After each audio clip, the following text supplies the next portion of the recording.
Hello and welcome back. This is the Book Marketing Tips and Author Success Podcast Minisode. Penny Sansevieri and Amy Cornell.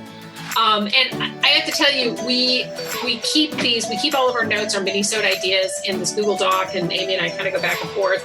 And we're always joking about, how much we listen to true crime podcasts. And I saw the title of this in Minisode. It says, The Book Series Killer. And I thought, ooh, that could get really interesting in a podcast. But so this podcast idea came about when I talked to an author a couple of weeks ago. And she said to me that she's just got this absolutely gorgeous cover. Her book, she's writing a series. It's a new series for her. And she is doing she has the next book in the series comes out, I think, at the end of 2023 or something like that. And then the first book is already out now. To me, that could potentially be a problem. And it's not just because, it's good to release consistently so you can build readership, especially when you're new, et cetera. But depending on the cliffhanger that you have, and I want Amy to speak to this because as we were discussing the shows, she came up with a really, really good example. Cliffhangers in your book, like if you have a really hard cliffhanger, you really cannot make readers wait to find out what happens. I mean, that to me that will just kill your series. I mean, Amy, do you want to talk about what your example? Yes, I actually saw this on an author's page recently. I was doing an Amazon optimization and doing some of that kind of research because I always check out what's going on their page, what people in the reviews are saying to give me an idea of how readers are resonating with this book and what's standing out to them and things like that. And apparently this author just really had this massive cliffhanger that with very few loose ends tied up.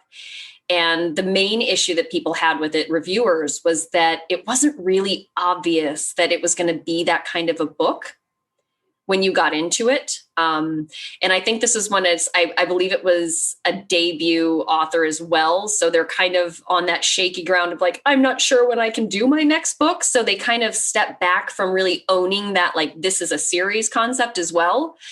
And all of that just created the perfect storm of having readers a little pissed off about, things not being tied up in a neat little bow by the time they got to the end of the book. And they mentioned this in their reviews on Amazon. Yes, they put it in the reviews. People were kind of pissed. Yeah. I'm not laughing because it's not important, but you don't see that as often.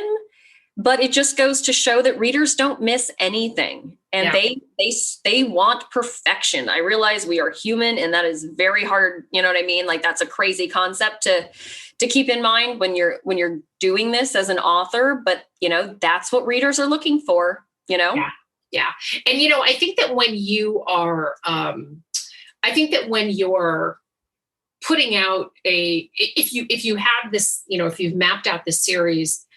And you feel like you don't have the time so let's say you have 4 books in the series and you think, well, I'm about a year between books.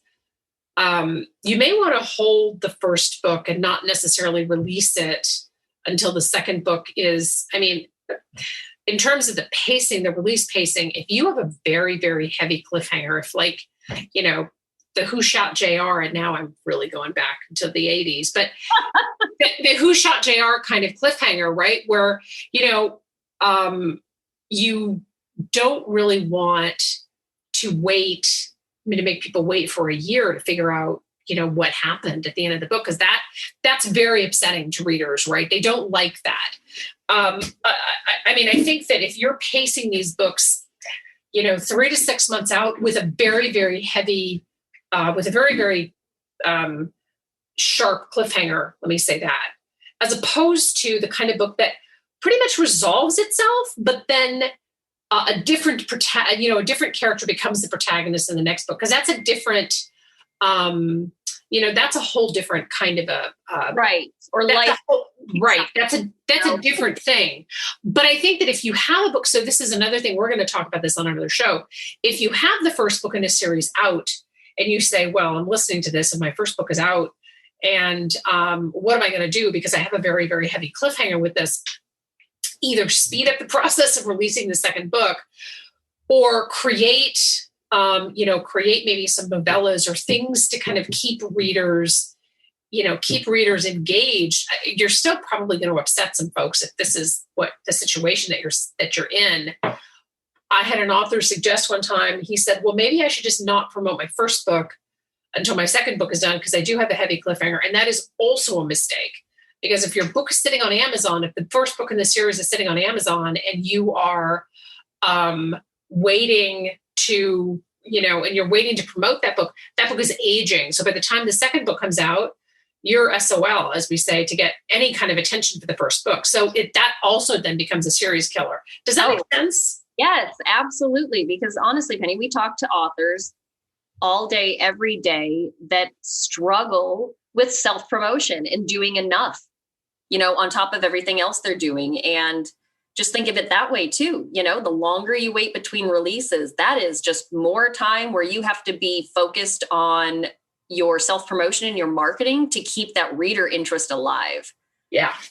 Yeah, absolutely. Because I tell you, and we see this is a very different thing, but we see this, like last year, or I guess it's still sort of the pandemic, but, a lot of shows went offline, right? A lot of studios closed, a lot of shows went offline. And I'm finding that as shows are starting up again, I have to be really, and most of these shows, they often do end with a cliffhanger, but we sort of expect that because we have the summer hiatus, et cetera, fall, new releases, things like that. I have to be really engaged with that show to want to come back to it. And I think that the same thing is true with a book series. I mean, you really have to have a super engaged reader to want to come back to you if your hiatus from publishing is just too long. And then, as I said, you do risk upsetting them, frankly. And honestly, I think that when you're publishing a series, be respectful of the reader, right? Even if you have to tone down what your cliffhanger would be. Cliffhangers are really fun. We all love writing them, and I've written fiction. Cliffhangers are super, super fun to write. Not so much fun to read if you're making your reader wait a year or 2 years for the next book. Absolutely. So just, this was the book series killer. That was our attempt at a true crime podcast title. But I really, really think just take it to heart.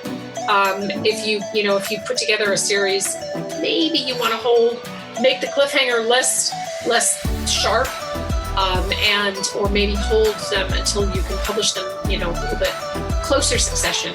Thank you so much for tuning in. This is Penny Sansbury and Amy Cornell, and this is the Minisode of the Book Marketing Tips and Author Success Podcast. Bye-bye.